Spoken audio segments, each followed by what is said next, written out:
Bonjour à tous. Nous allons aujourd'hui aborder la question des ateliers de parfumeurs à Délos et en Campanie à la fin de l'époque hellénistique et sous l'Empire romain, car la semaine dernière, nous avons examiné les procédés de fabrication des parfums utilisés dans l'Antiquité et les ateliers de parfumeurs de l'âge du bronze, pour lesquels j'ai exprimé un certain nombre de doutes. J'avais terminé en présentant les fouilles que j'ai effectuées sur les installations hellénistiques de Délos, grâce au soutien financier et logistique de l'école française d'Athènes, et je me plais à le souligner, et j'avais montré comment et avec quels instruments on extrayait l'huile alimentaire. L'huilerie de la maison 3O du quartier du Théâtre, en fonction au début du 1er siècle avant Jésus-Christ, était en effet équipée de 2 pressoirs à levier, de cuvettes et de jarres servant à la décantation et de 6 jarres pour le stockage de l'huile. Il nous reste à voir maintenant en quoi diffère une installation d'extraction d'huile à parfum par rapport à cette installation que nous avons vue.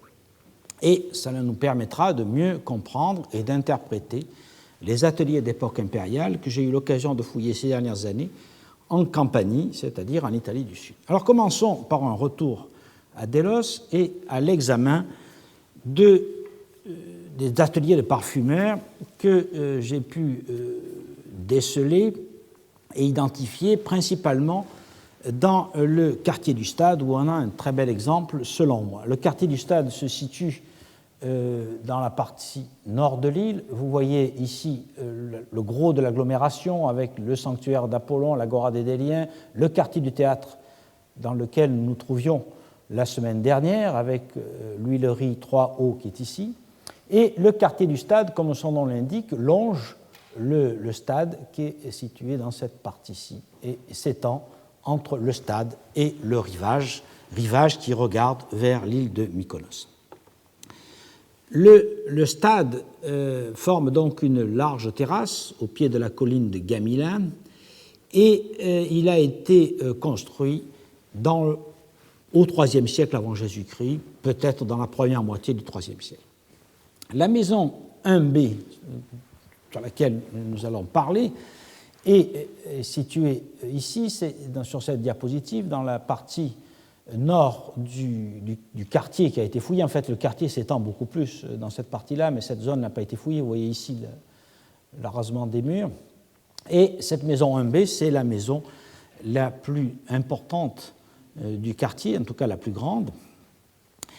Et nous avions vu la semaine dernière que lors de la grande fouille effectuée en 1912-1913, André Plassard l'avait interprété comme un restaurant, car il avait trouvé donc cet ensemble de 4 foyers et qu'il interprétait comme des foyers pour faire la cuisine en grande quantité. Les fouilles que j'ai effectuées avec mon ami Michel Brunet en 1997 ont montré que dans le secteur que nous avons pu étudier précisément, évidemment je ne prétends pas reconstituer toute l'histoire du quartier du Stade à partir de quelques sondages, mais disons que dans ce secteur-là, il y avait au moins 4 grandes phases d'occupation, suivies par une 5e qui est en fait une réoccupation dans les ruines. Alors il y a une première phase dont nous savons très peu de choses, qui suit la construction du théâtre et sur laquelle nous avons très très peu d'éléments. Une deuxième phase est plus claire, enfin si on peut dire, puisqu'on a quelques murs et la trace de fours, vous voyez ici coupés par les murs postérieurs. Ces quelques murs et ces fours sont rattachés à une phase antérieure au début de la domination athénienne, c'est-à-dire une phase postérieure, au début de la domination athénienne, c'est-à-dire après 166 avant Jésus-Christ. Mais tout ce que l'on peut dire, c'est que ça correspond probablement à une maison, mais on n'en sait pas beaucoup plus. La présence de bols en céramique à parois fines sur le sol d'une pièce d'habitation et d'amphores Lambolia II qui sont produites le long de l'Adriatique, qui servaient à transporter du vin, qui ont été trouvées dans le comblement de ce four, nous indiquent que cette phase, c'est-à-dire la deuxième phase de cette maison, s'est prolongée jusqu'à la dernière décennie du IIe siècle avant Jésus-Christ. À ce moment-là arrive et construit, disons, l'état 3, qui est beaucoup plus clair, et c'est lors de cette troisième phase que le péristyle est construit, ainsi que la salle F à plan trapézoïdal, qui est celle qui nous intéresse particulièrement, une salle qui mesurait 11,40 m de longueur par 4,75 m à 5,60 m de largeur. Et c'est elle qui abritait des pressoirs et des fourneaux. En effet, à l'intérieur de cette pièce, on creusa de puissantes fondations pour fonder les pressoirs, et ces fondations sont liées aux fourneaux, donc on est certain de la contemporanéité. Donc vous voyez ici, sur cette diapositive, le péristyle avec la pièce F et le mobilier qui est lié à la construction de cette phase, mobilier qui comprend principalement des céramiques de type West Slope, des bols à relief, de la céramique campanienne qui est fabriquée à Naples et à Ischia, de la céramique sigillée orientale Eastern Sigillata Hay, de la céramique commune italique, de la céramique culinaire à pâte micacée locale, des amphores de Cnide, vous voyez ici les amphores avec leurs marques. On en a trouvé 5 exemplaires qui portaient des marques, des amphores de Rhodes, des amphores de Kos, des amphores italiques Lambolia II qui sont très courantes à Délos, des amphores italiques Dressel I et des amphores puniques de type Magna C2. Je ne rentre pas dans les détails, bien sûr, mais tout ça pour dire qu'on a un matériel suffisamment abondant pour être à peu près certain de la datation de la construction de cet ensemble, et grâce à cet abondant mobilier qui est à peu près compris dans le dernier quart du IIe siècle avant Jésus-Christ et dans le début du 1er siècle avant Jésus-Christ. Donc, ces remblais nous permettent de dater la construction de la maison 1B telle qu'on la voit encore aujourd'hui et de son atelier au tout début du 1er siècle avant Jésus-Christ. Ensuite, à cette phase de construction succède un état 4 qui voit la transformation totale du bâtiment. À ce moment-là, la pièce F, sur laquelle je reviendrai tout à l'heure, est ouverte, on crée une exèdre et on transforme l'ensemble en détruisant les pressoirs, mais en conservant les fourneaux. Les pierres des pressoirs sont rejetées dans la fosse de démantèlement, si vous voulez, et c'est d'ailleurs là que le fouilleur de l'époque les avait trouvées. Et les fourneaux donc sont conservés, et on ajoute,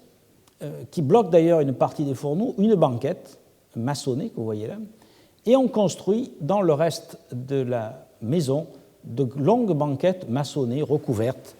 d'enduits hydrauliques. Cet ensemble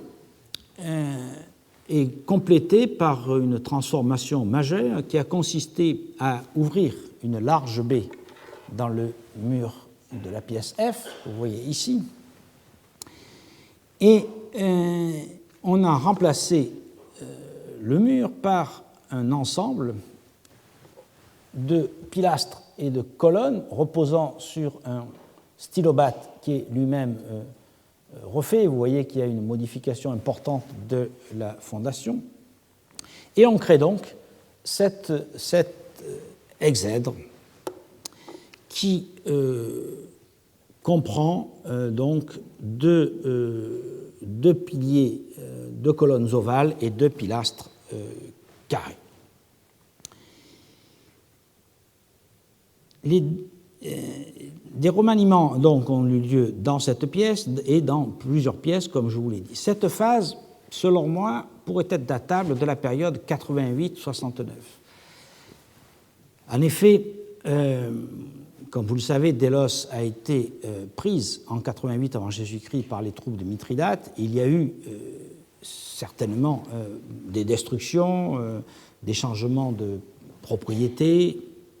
et ça a pu être à l'occasion de ces événements que la propriété a pu changer de main. Et les propriétaires, les nouveaux propriétaires, selon moi, ont dû décider d'attribuer l'ancienne maison qui était dotée, donc, selon moi, d'un atelier de parfumeur à un autre usage.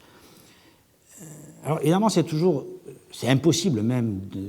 de dater aussi précisément des événements.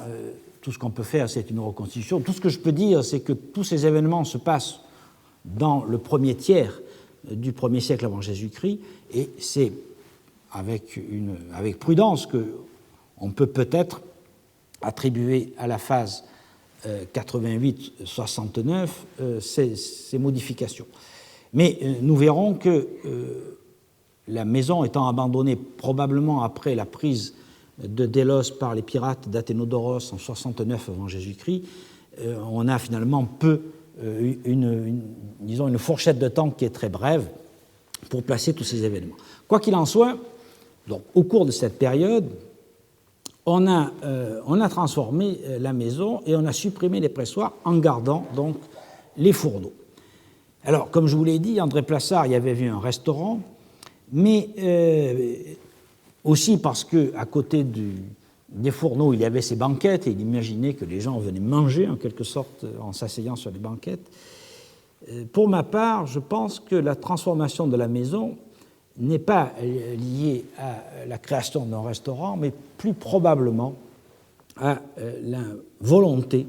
de créer un établissement de bains privé, de gestion privée, mais destiné au public, et qui serait assez similaire à ceux qui ont été dégagés dans le quartier du théâtre, dans la maison 3N, où dans une maison ancienne, on a, à la phase finale d'occupation de Délos hellénistique, on a créé donc un ensemble de baignoires avec également une exèdre que vous voyez là et des fourneaux, vous en voyez un ici. Donc je pense que ce parallèle pourrait nous conduire à interpréter la phase 4 de la maison 1B du quartier du Stade comme étant un établissement de bains. Cet établissement, selon moi, n'a jamais été fini, car dans la pièce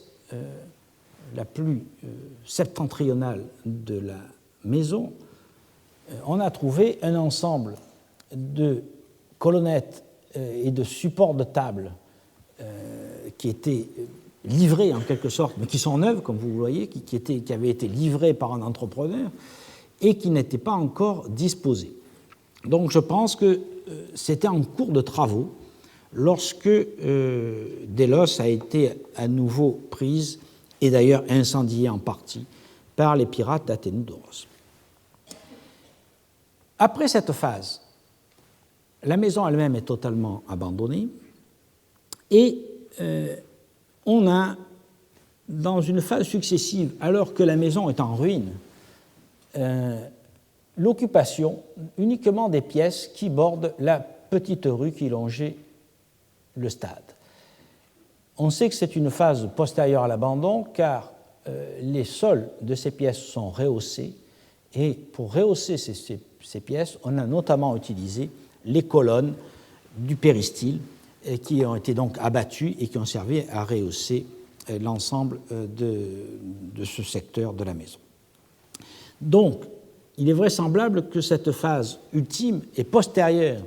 au pillage et à la prise de Délos de 69 et correspond à une phase où Délos continue à vivre, certes d'une vie diminuée, mais où on continue à avoir une certaine activité, notamment liée à la présence d'un embarcadère situé dans la partie nord de l'île qui permettait une communication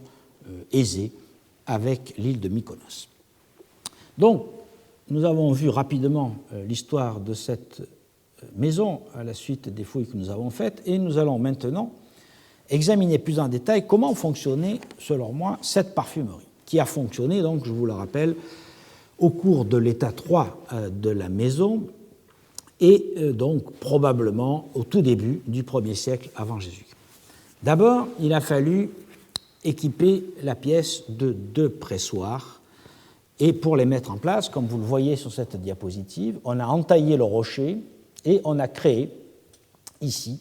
une fondation très puissante qui a servi à installer un ensemble de 2 pressoirs avec 4 montants de bois. Vous voyez ici sur cette diapositive, sur ce plan, les montants de bois sont en grisé, et entre les montants de bois se prenaient place, bien entendu, les grosses pierres qu'on appelle les mets. Et on a exactement le même écartement. Les 2 mets en marbre mesurent à peu près 1 mètre de longueur et de largeur, ils sont à peu près carrés, 38 cm d'épaisseur, et présentent, comme vous le voyez, une décoration assez caractéristique que nous avons vue déjà sur d'autres ensembles du quartier du théâtre, et qui, selon moi, est assez caractéristique des mets de pressoirs de parfumeurs, car dans une parfumerie, le pressoir fait partie de la décoration, en quelque sorte. Je crois qu'il faut restituer sur ces pierres des pressoirs dits à coins, car en effet, les vestiges en place, les montants que nous avons vus ici, indiquent que l'on a affaire non pas à des pressoirs à levier, comme nous avons vu dans le cas du quartier du théâtre et de la maison 3O. Alors on pourrait effectivement envisager la restitution d'un pressoir à vis qui porterait directement sur la matière à presser, mais il faut rappeler que selon Pline, au paragraphe 317 du livre 18, ces pressoirs dits grecs à vis direct, qui portent directement sur la masse à presser, n'ont été inventés que vers le milieu du 1er siècle après Jésus-Christ, et donc nous sommes quelque part comme 150 ans avant la date que l'on nous rapporte de cette invention. En revanche, si l'on émet l'hypothèse que la pièce F de la maison 1B était une parfumerie, la restitution d'un pressoir à coins irait parfaitement, car Héron d'Alexandrie, vers le milieu du 1er siècle de notre ère, attribue ce type de pressoir aux parfumeurs. Et il en parle comme d'un pressoir courant. Il dit « La 4e machine simple, qui suit les précédentes, est celle que l'on appelle le coin. Elle sert dans quelques-unes des préparations des parfumeurs. » Et le passage est extrait des Mechanica, livre 3, paragraphe 43. Pappos, qui est un commentateur cité par Drachmann dans un article en 1963, écrit de son côté « Le coin rend de grands services dans les presses pour les parfumeries ». Or, ces pressoirs à coins sont surtout connus par des représentations dans 4 peintures trouvées à Pompéi et à Herculanum. Il s'agit d'un cadre de bois, que vous voyez ici dans une peinture de la maison des Vettii, dans lesquels coulissent, sur les côtés du cadre de bois, il y a des fenêtres, et coulissent dans ces fenêtres des planches de bois, des madriers, entre lesquels on enfonce des coins à l'aide de maillets. Et les couffins remplis de pâte d'olive ou de pâte d'amande ou de la graine oléagineuse que l'on veut presser sont situés en dessous. La pression augmente évidemment au fur et à mesure qu'on frappe sur les coins et l'huile s'écoule dans un récipient. Nous avons donc plusieurs autres représentations qui sont relativement claires. Celle-ci vient de la Casa dei Cervi de d'Herculanum. Et on peut donc restituer, je crois, des pressoirs de ce type dans la salle F. Ici, vous voyez sur cette diapositive une reconstitution que j'avais proposé de faire dans le cadre d'une très belle exposition qui s'était tenue en 2009-2010 à Marimont, en Belgique, au Musée royal de Marimont, où on voit comment pouvaient fonctionner dans la réalité des pressoirs de cet ensemble. Il est vraisemblable que ces montants verticaux étaient reliés, alors comme vous le voyez ici dans cette reconstitution que je dois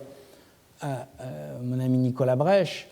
vous voyez ici les montants verticaux qui sont très profondément ancrés dans les fondations et scellés dans le sol, mais pour que l'ensemble tienne, il est vraisemblable qu'il fallait assurer une fermeture du cadre en posant au-dessus une poutre elle-même ancrée dans les murs. Ces montants latéraux, donc, comme sur les peintures de Pompéi et d'Herculanum, sont dotés de ces fenêtres dans lesquelles coulissent les madriers, en quelque sorte, que l'on écarte avec les coins. Le plateau de la presse, qui devait être d'un diamètre plus ou moins égal à celui de la canalisation circulaire, c'est-à-dire à peu près 70 cm de diamètre, écrasait les couffins remplis d'olives broyées ou de toutes sortes de graines, comme je vous l'ai dit. Et lorsque l'huile était faite, on pouvait l'utiliser à côté dans l'ensemble constitué par les fourneaux. En effet, donc, le massif de fondation des pressoirs forme un retour avec celui des fourneaux, et ceux-ci sont construits en S. Vous les voyez ici d'un peu plus près. Ils mesurent 4,30 mètres de long par 1,20 mètre de largeur, et ils ont un tablier qui s'élève à 55 cm au-dessus du sol. À la base de chaque fourneau, on trouve, au nord et au sud, un orifice d'alimentation, un orifice d'alimentation qui mesure à peu près 40 cm de hauteur et de largeur, et au sud, un orifice d'évacuation des cendres qui lui fait environ 60 cm de hauteur par 40 de largeur. Les côtés ouest et est de l'ensemble des fourneaux sont également percés d'orifices carrés qui, selon moi, servaient à réguler le tirage de façon à maintenir le feu à une certaine activité. L'évacuation des fumées se faisait, alors vous voyez ici une vue supérieure des fourneaux avec les très grandes ouvertures qui, selon moi, sont très caractéristiques, et l'évacuation des fumées se faisait à l'arrière par des cheminées qui étaient ménagées dans le mur et qui devaient d'ailleurs utiliser à cette époque-là des carnaux ou des boisseaux de céramique. Le tablier de chaque fourneau comprend donc 2 grandes dalles de gneiss, vous voyez, de part et d'autre, et des petites pierres sur les côtés, laissant béants des orifices grossièrement circulaires d'un diamètre variant de 60 à 70 cm. La construction simultanée des pressoirs et des 4 fourneaux est un argument fort, à mon avis, en faveur de l'identification du local comme fabrique de parfums. En effet, le procédé le plus couramment utilisé, comme nous l'avons vu lors du cours de la semaine dernière, ce procédé est celui qui consiste à enfleurer les huiles en les faisant chauffer avec les pétales de fleurs ou les aromates dans de l'huile. Et cette opération d'enfleurage à chaud est bien représentée aussi sur plusieurs peintures de Pompéi, comme celle de la maison de Vétilles, comme celle de la Villa impériale, et sur la peinture de la Casa dei Cervi di Ercolano que nous avons vue tout à l'heure. Dans les 3 cas, on peut voir un amour, et on va revenir sur celle d'Herculanum parce qu'elle est très caractéristique. On peut voir donc un amour qui, au-dessus d'un foyer, ici c'est un foyer mobile, mélange les ingrédients avec l'huile au fur et à mesure qu'on le fait chauffer.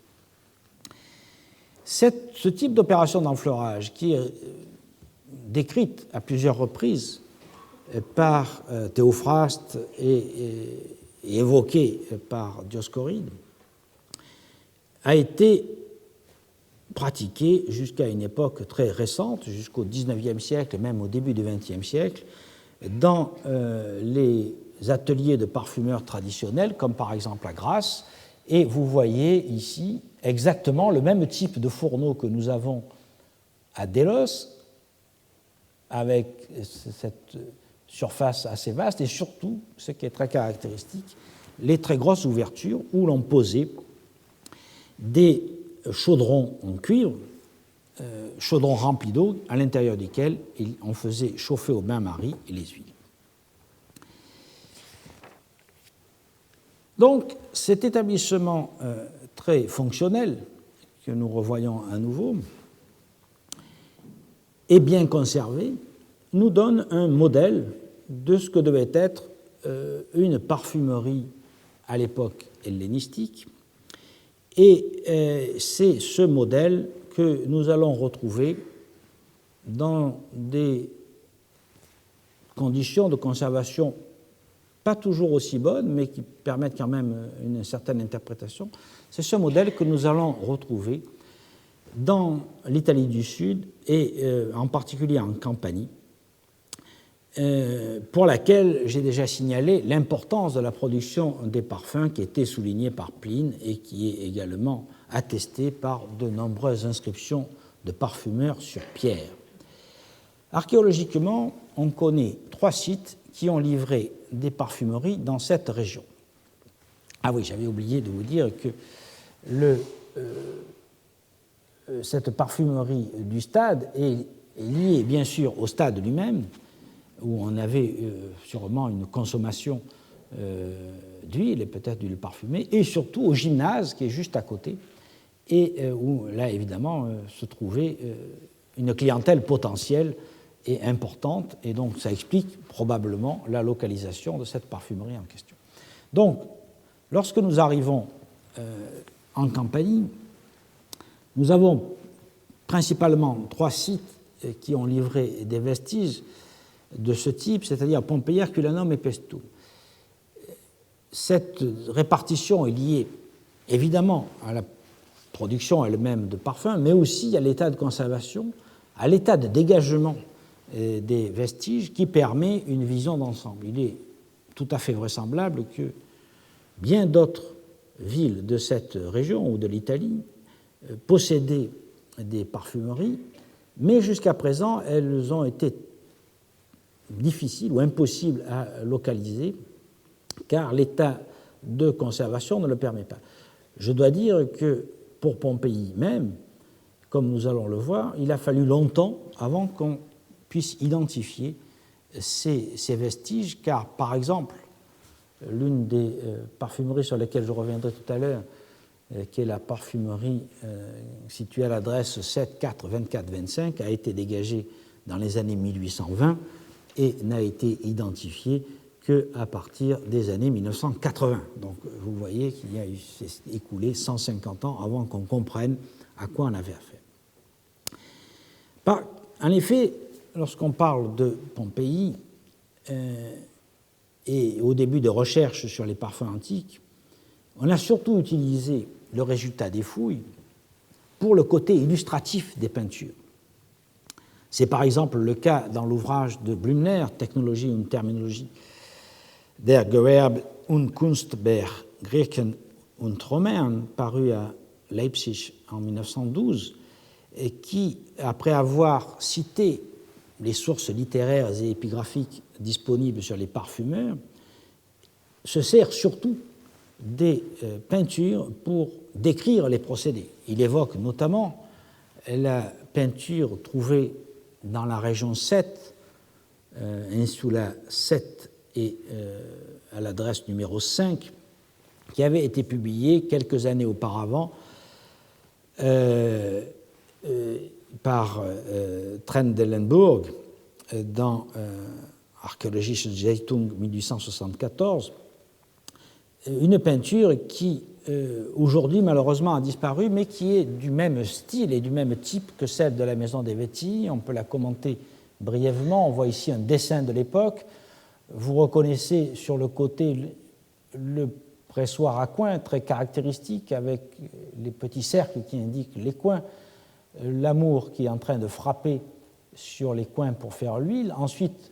on a toute la phase de préparation des mélanges avec un amour qui écrase les ingrédients dans un mortier et un autre qui est en train de verser un liquide qui doit évidemment l'huile qui vient du pressoir. Ici, le comptoir de vente avec la traditionnelle armoire où le parfumeur conservait les flacons qu'il allait vendre. Et sur la table, sur le comptoir de vente, on voit des flacons de diverses contenances et la cliente qui vient essayer les parfums, suivie de sa servante qui tient, on le voit ici, une bourse pour payer les parfums que cette riche aristocrate, visiblement, achète. Donc, un schéma iconographique qui est bien clair et que l'on retrouve principalement aujourd'hui dans la peinture de la maison des Vétilles, qui est évidemment conservée et qui est encore plus belle. En fait, il faut attendre 1979 pour que Wilhelmina Jarzembski publie un ouvrage qui est tout à fait essentiel pour Pompéi, qui s'appelle The Gardens of Pompeii, Herculaneum and Villas Destroyed by Vesuvius, qui est paru à New Rochelle aux États-Unis. Et dans cet ouvrage, elle présente les résultats des fouilles qu'elle a pu effectuer dans les jardins des maisons de Pompéi, grâce à une méthodologie qui a fait école, qui consiste à mouler les racines des végétaux et à coupler cette méthode donc de moulage avec des analyses carpologiques, c'est-à-dire les analyses de petites graines qui sont restées, et des analyses polliniques. C'est ainsi que, surtout dans la région 1 et dans la région 2 de Pompéi, c'est-à-dire entre disons, la zone des théâtres et la zone de l'amphithéâtre, c'est ainsi qu'elle a pu restituer des champs de vignes, des plantations d'oliviers ou des cultures horticoles. Elle s'est intéressée en 1972 à la fouille du jardin de la maison d'Hercule, qui est situé à côté de la grande palestre que vous voyez ici, dans la région 2, Insula 8, et adresse numéro 6. Elle y a mis en évidence, grâce à ce système de moulage, des plantations d'arbres et de diverses essences que vous voyez sur cette diapositive d'époque, qui est une photo qui est faite en ballon. Ce sont tous les petits points blancs que l'on voit qui correspondent en fait au moulage des trous avec du plâtre. À la suite de ces travaux, elle a interprété cet ensemble comme étant le jardin d'un parfumeur et la maison d'un parfumeur. Cette hypothèse, dont nous allons voir que je conteste,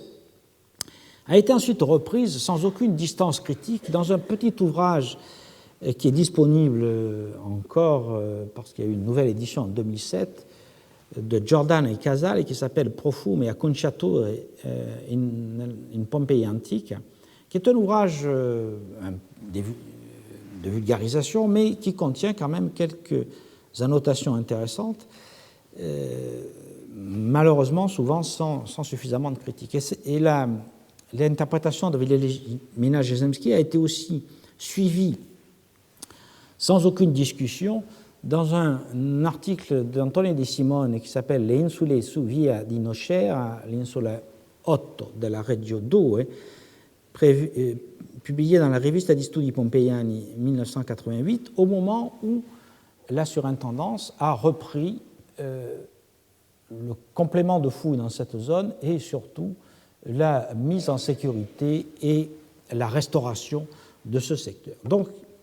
dans la littérature archéologique, c'est en quelque sorte un fait établi que personne ne discute. En fait, cette identification est fondée principalement sur l'autorité de Wilhelm Jarzembski, qui elle-même se fondait en quelque sorte un peu sur son intuition. Car les analyses de pollen qu'elle a fait effectuer ont montré qu'il y avait effectivement 31 types de pollen différents, dont d'ailleurs 80% proviennent d'oliviers, et elle avait d'ailleurs pu mettre en évidence ici la racine, ici à deux endroits, les racines d'olivier qui sont très caractéristiques parce que très tourmentées. Également, elle a mis en évidence 11 trous de racines d'autres arbres, probablement des arbres fruitiers, et elle avait constaté que le jardin était pourvu d'un système d'irrigation par canaux et qu'il y avait des plantations faites dans ces petits pots, vous voyez, qui ont des trous qui sont en fait des pots de plantation. Mais bien que les analyses de pollen n'aient pas donné d'indication sur les cultures florales, Wilhelmina Jarzembski affirme que le jardin servait à la culture des fleurs pour le parfum. Elle dit « We have seen that the flower grown at Pompeii in antiquity were used for two purposes, for making perfume and for garlands. » Et donc pour faire des parfums et pour des couronnes. Elle poursuit en disant « Il est peut-être significatif qu'un large nombre, un grand nombre de flacons de parfum ont été trouvés dans la maison partiellement fouillée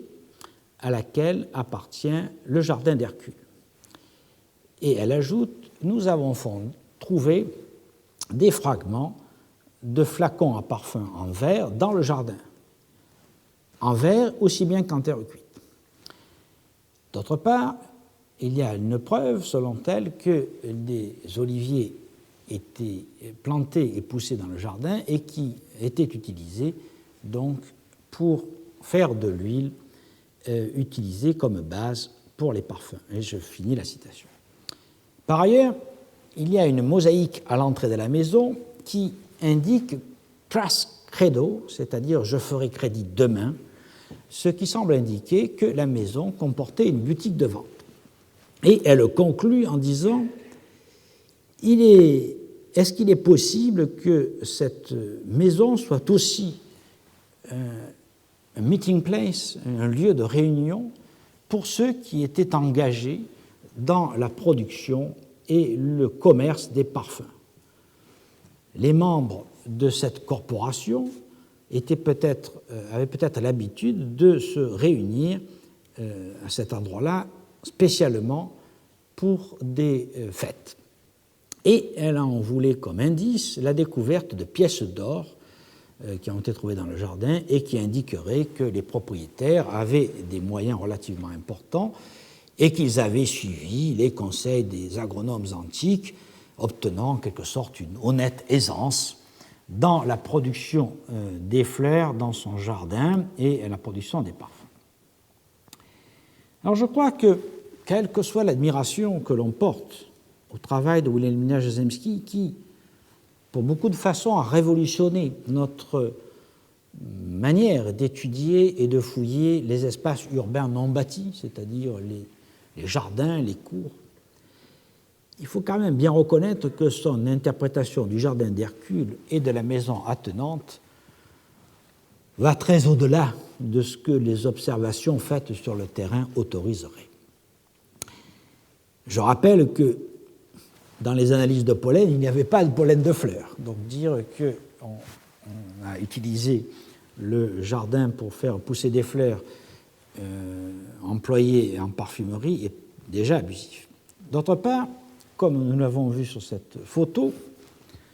le jardin est petit. Or, il faut des milliers de fleurs pour produire du parfum. avec les techniques modernes, il ne faut pas moins de 4 tonnes de pétales pour 1 litre d'huile essentielle de rose, par exemple. Un rosier ne peut produire plus de 1 kilo. Il faut donc au moins 4000 plants, ce qui suppose donc que ce type de culture ne pouvait pas se faire à l'intérieur des villes, dans des jardins, mais bien en plein champ, en dehors des villes. Troisièmement, la maison ne comporte aucune installation qui soit caractéristique des parfumeurs, comme celle que nous avons vue à Delos, c'est-à-dire il n'y a pas de pressoir, il n'y a pas de fourneau d'enfleurage. Enfin, l'argument qui consiste à dire que la présence de flacons à parfum a été trouvée et qu'il y avait des flacons à parfum dans la maison est selon moi totalement dénué de pertinence. Car les flacons individuels ne sont pas forcément des indices de lieu de production, mais bien de lieu de consommation. Ce ne seraient que des grands flacons qui seraient caractéristiques. En effet, dans une parfumerie, on s'attend à trouver des petits flacons destinés à la vente, mais aussi des grands flacons destinés à conserver les parfums que l'on met, que l'on détaille et avec lesquels on remplit les petits flacons. Par contre, les petits flacons sont bien le témoignage de l'usage des parfums. Et le fait qu'elle ait trouvé un certain nombre de flacons, il n'y a pas de statistiques véritables et tout ça se fonde plus sur une impression que sur une réalité. Je crois qu'en réalité, il n'y avait pas autant de flacons à parfum que ce qu'elle veut bien le dire. Elle publie quelques photos de ce type-là. Le fait qu'il y ait eu quelques flacons à parfum dans le jardin n'indique pas que nous ayons affaire à une maison de parfumeurs, mais probablement à une maison où, dans le triclinium d'été que vous voyez ici, qui est au milieu du jardin, avec les 3 lits de banquet et la table au milieu, c'est simplement une maison où on donnait des fêtes, et évidemment, dans une fête, on se parfumait, et ce qui nous reste, c'est simplement les restes de ces fêtes. Quant à la découverte de pièces d'or, elle n'a évidemment aucune signification particulière, puisque, comme vous le savez, lors de la fuite éperdue des habitants de Pompéi au moment de l'éruption, ils ont emporté avec eux leurs biens personnels, et ces biens se sont dispersés dans divers endroits sans être forcément liés à la maison elle-même. Donc je crois qu'il faut rendre justice à Wilhelmina Jasemski de tout le travail qu'elle a fait sur les jardins. Elle a interprété notamment, nous aurons l'occasion de le voir dans une année future, elle a réinterprété de façon extrêmement brillante des secteurs de la ville où il y avait réellement des plantations de vignes probablement relativement importantes, mais je crois que dans ce cas précis, elle est allée trop loin dans l'interprétation et il faut absolument bannir dans la littérature cette possible parfumerie dans la région 2, insula 8 de Pompéi. Mais il y avait effectivement de vraies parfumeries à Pompéi et il faut lui rendre quand même cette justice qu'elle a, ayant attiré l'attention sur la production des fleurs qui devaient être courantes, non seulement dans les jardins, mais je le crois dans les champs autour de la ville,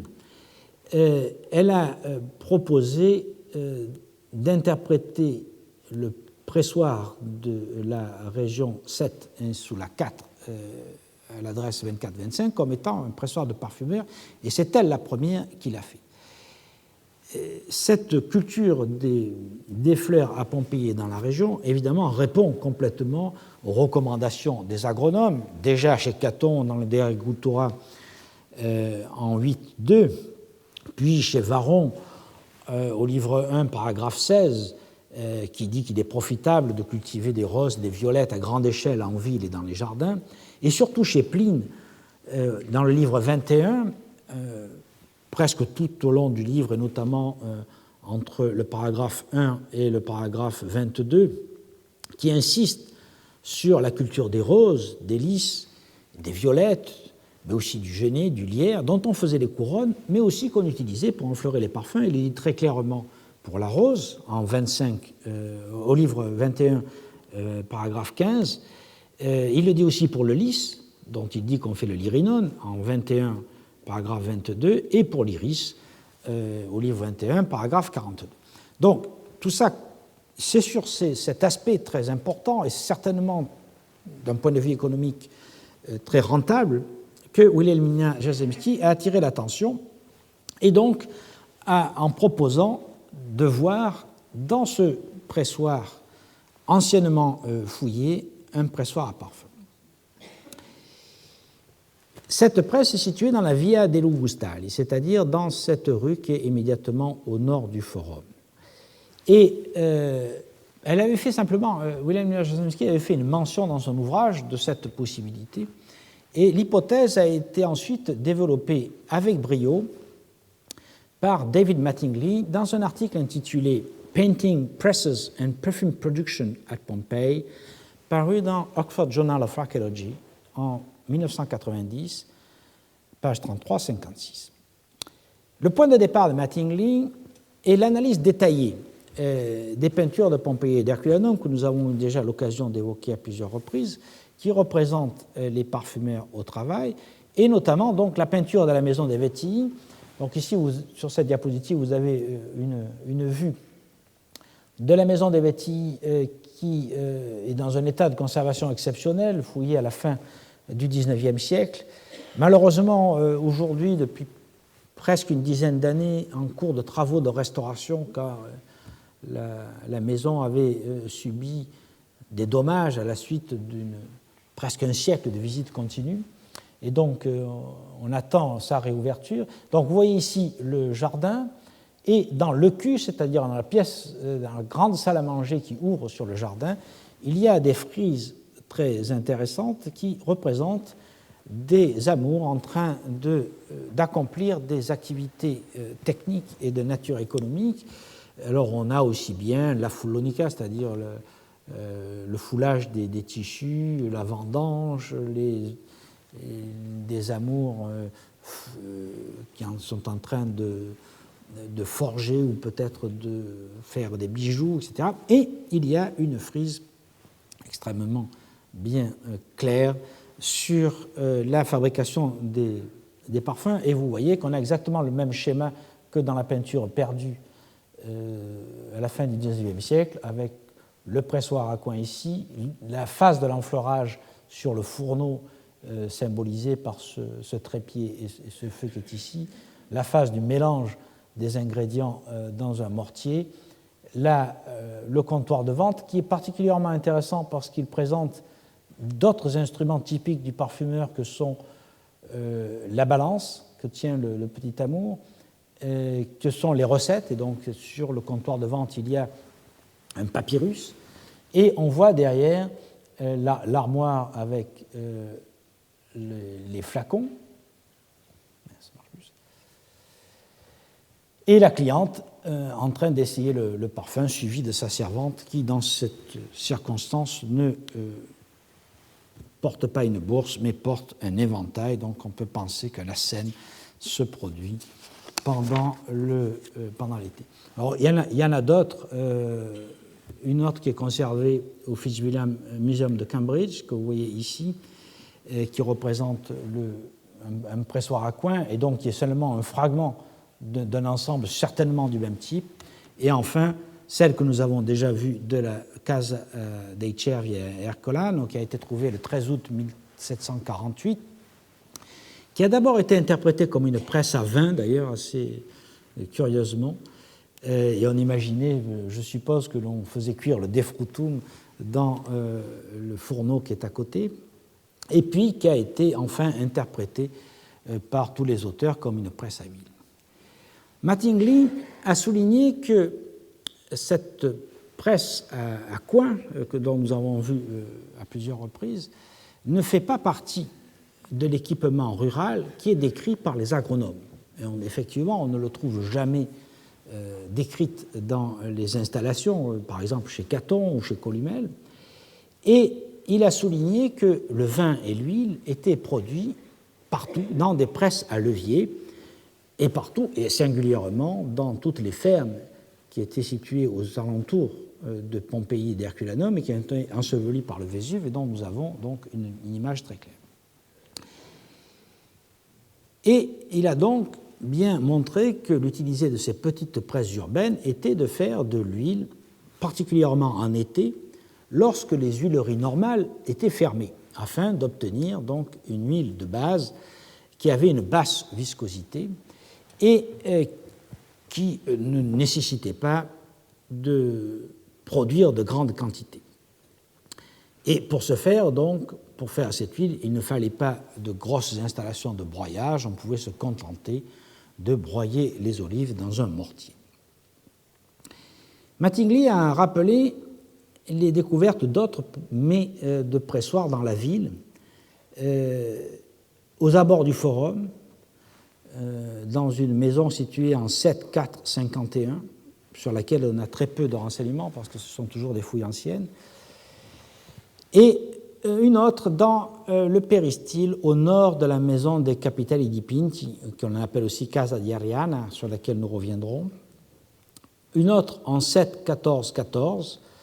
et tous ces ensembles sont évoqués dans un ouvrage de Michele Ruggero qui s'appelle Dall'eruzione del Vesuvio nell'anno 79, qui est paru dans Pompei et la Ragione Sotterrate del Vesuvio en 1875 à Naples. Il y avait donc autour du Forum plusieurs de ces installations que malheureusement les fouilles anciennes ont mal localisées et évidemment ont mal interprétées. Il y en avait aussi une dans la boutique située en 7-4-24-25 que nous avons déjà vue à plusieurs reprises. Et c'est dans cette boutique, c'est sur cette boutique qu'il insiste particulièrement. Amedeo Maiuri, en 1927, et nous allons le revoir, avait fait reconstituer un pressoir à vis. Et selon Mattingly, il s'est trompé, étant influencé par l'application brutale, si on peut dire, aux instruments de parfumeur d'un type d'appareil qui était surtout connu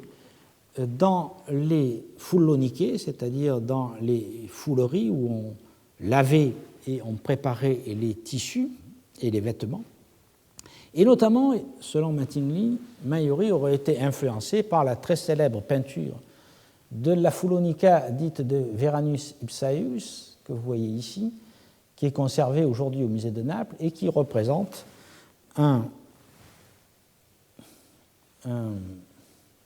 une presse à deux vis qui écrase, donc, qui presse des tissus. Selon Mattingly, bien que la presse à vis centrale était déjà connue au 1er siècle de notre ère, nous l'avons vu à propos de Pline,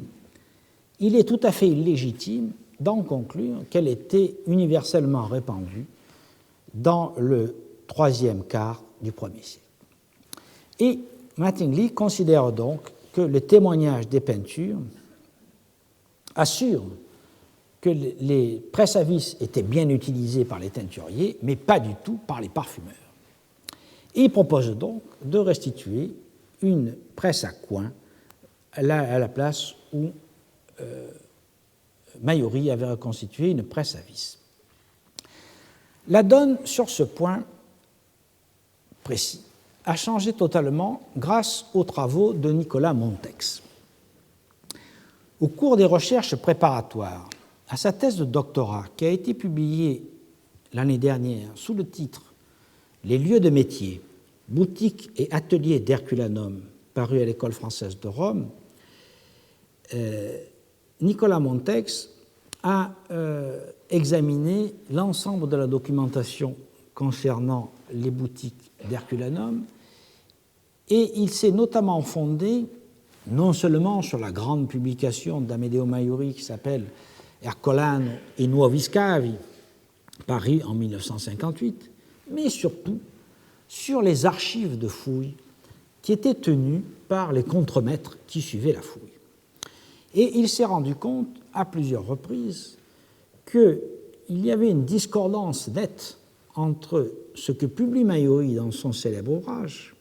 et ce que les contremaîtres avaient observé. Cette discordance vient de deux faits.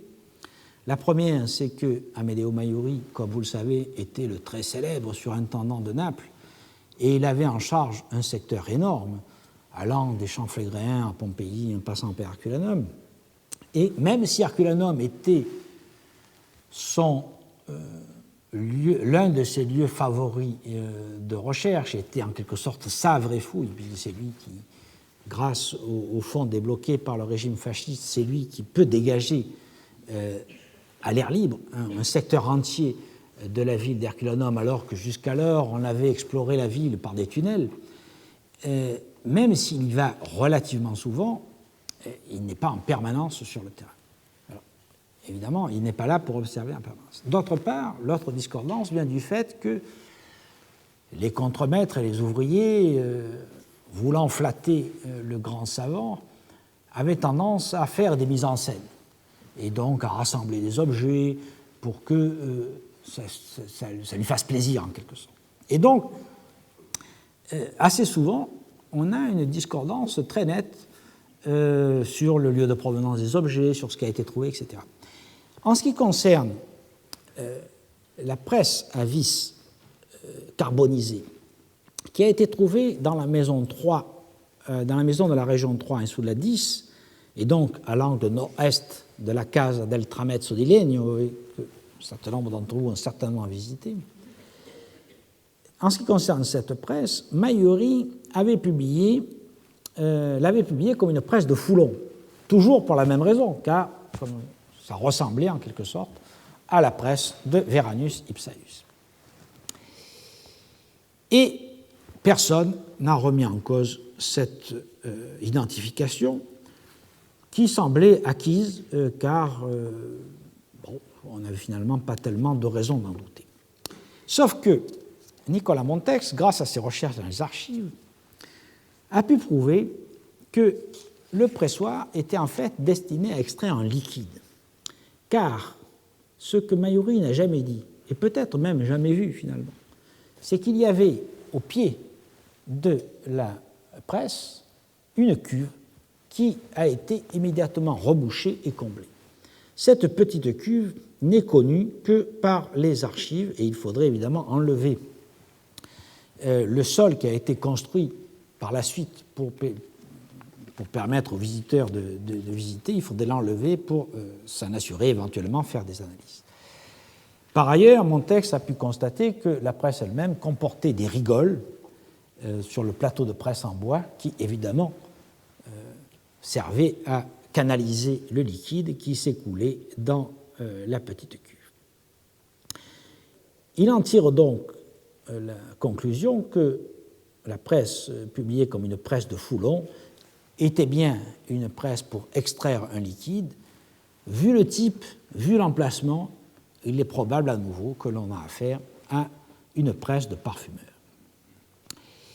On a donc la preuve que, en 79 à tout le moins, les pressoirs à vis étaient utilisés pour extraire de l'huile dans des ateliers urbains, et notamment, je le crois, dans les ateliers de parfumeurs. Et d'ailleurs, Pline, qui est le contemporain exact, est indiqué, comme je vous l'ai dit tout à l'heure, au paragraphe 317 du livre 18, que ce type d'appareil est d'invention récente. Et il dit précisément, au cours des 22 dernières années, on a inventé de petites presses et un bâtiment de pressoir moins grand, un fût plus court étant placé verticalement au milieu. On presse des plateaux appuyés de tout leur poids sur le marc et l'on édifie sur les pressoirs un blocage de maçonnerie.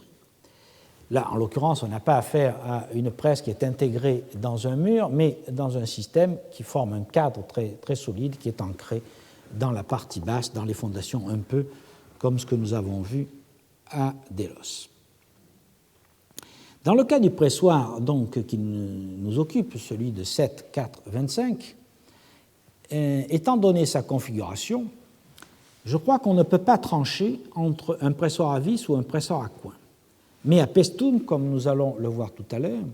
contrairement à ce que j'avais pensé au départ, dans la publication que j'avais faite dans les mélanges de l'École française de Rome, la série Antiquité en 1998, page 419-472, J'avais hésité entre les deux hypothèses et fini par trancher pour les pressoirs à coin, principalement influencé par le texte de Héron d'Alexandrie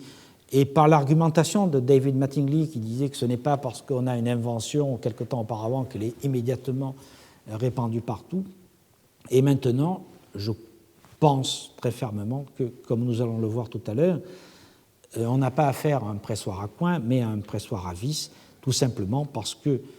étant donné la disposition de l'appareil contre le mur, on ne peut pas frapper des deux côtés. Et j'ai d'ailleurs fait une rectification sur ce point en 2009 dans l'article que j'ai écrit avec Nicolas Montex qui s'appelle « Les parfumeries en Campanie antique », publié dans un ouvrage collectif intitulé « Artisanat antique d'Italie et de Gaule, mélange offert à Maria Francesca Bonaiuto », paru à Naples donc en 2009. Et dans cet article écrit en commun, nous avons abouti à la conclusion que, effectivement, les presses à vis étaient courantes dans les parfumeries au cours du troisième quart du premier siècle de notre ère, et que même si, par convention iconographique, on continuait à représenter les presses de parfumeurs comme des presses à coin, c'est parce qu'elles étaient emblématiques de la profession et non pas forcément parce qu'on les utilisait encore. Et on voit donc que dans ce cas précis de la diffusion du pressoir à vis, la diffusion est beaucoup plus rapide que ce que l'on pouvait imaginer, influencé comme nous sommes par les théories primitivistes. Et nous nous retrouvons dans le schéma que j'ai évoqué au cours de mon exposé du mois de mai à propos de la diffusion des moulins hydrauliques. On voit bien que quand une invention est disponible et n'est pas extrêmement coûteuse, elle se diffuse relativement rapidement, voire très rapidement, et notamment en Italie. En fait, c'est l'article de David Mattingly qui m'a incité à revenir examiner de plus près l'installation de la région 7-4-24 de la Via des Augustali. Et c'est dans cette boutique que j'ai recommencé des fouilles à partir de 2001 et 2002. Et c'est de ces fouilles dont je vais vous parler après que nous ayons fait une petite pause de 5 minutes.